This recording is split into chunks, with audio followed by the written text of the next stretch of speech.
అనుదిన నిత్య జీవపు మాటలు. దేవుని నామానికి మహిమ కలుగునుగాక. దేవుని వాక్యాన్ని చదువుకుందాము. శ్రేష్టమైన ప్రతి ఈవియు సంపూర్ణమైన ప్రతి వరమును పరసంబంధమైనదై జ్యోతిర్మిడగు తండ్రి యొద్ద నుండి వచ్చును. ఆయన యందు ఏ చంచలత్వమైనను గమనము వలన కలుగు ఏ ఛాయనను లేదు. యాకోబు రాసిన పత్రిక 1వ అధ్యాయము 17వ వచనము.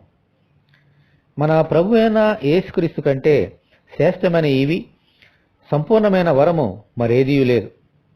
యేసు అనే ఈవి వరము పరలోకం నుండి జ్యోతిర్మిడగు తండ్రి యొద్ద నుండి కన్య అయిన మరియ ద్వారా ఈ లోకంలోనికి వచ్చింది. దేవుని స్తోత్రం, హల్లెలూయా. అందుకే యేసు పరిశుద్ధుడు, పరిపూర్ణుడు, నిష్కలంకుడు, నిర్దోషి. ఈయనే మన పాపమును తీసివేయటకు అర్హుడు. ఆమేన్. ఆయన యందు మనము విశ్వాసముంచితే యేసు అనే శ్రేష్టమైన ఈవి పరిపూర్ణమైన వరముతో పాటు ఈ లోకములో మనకు అవసరమైన ప్రతి ఆశీర్వాదములను పరలోకముందున తండ్రి వద్ద నుండి పొందుకోగలుగుతాం.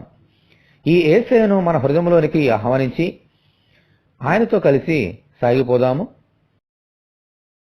ప్రభువా, మీ కొందనాలనైనా మీకే మహిమ, మీకే ఘనత, మీకే ప్రభావములు చెల్లిస్తున్నాం.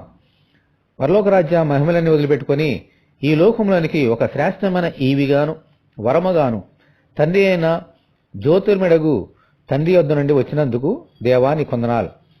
కన్య అయిన మరియ గర్భం ద్వారా ఈ ఈవిని మాకు ప్రసాదించినందుకు మీ కొందనాలు చెల్లిస్తున్నాం. అటువంటి యేసయ్యను మా హృదయంలోనికి ఆహ్వానించినైనా ఇటువంటి శ్రేష్టమైన అనుభవంలోనికి, ఆశీర్వాదంలోనికి మమ్మల్ని నడిపించమని, అలాగే ఈ వాక్యం వింటున్న నీ బిడ్డలందరినీ దీవించమని యేసు అతి పరిశుద్ధమైన నామములో ప్రార్థన చేస్తున్నాము తండ్రి.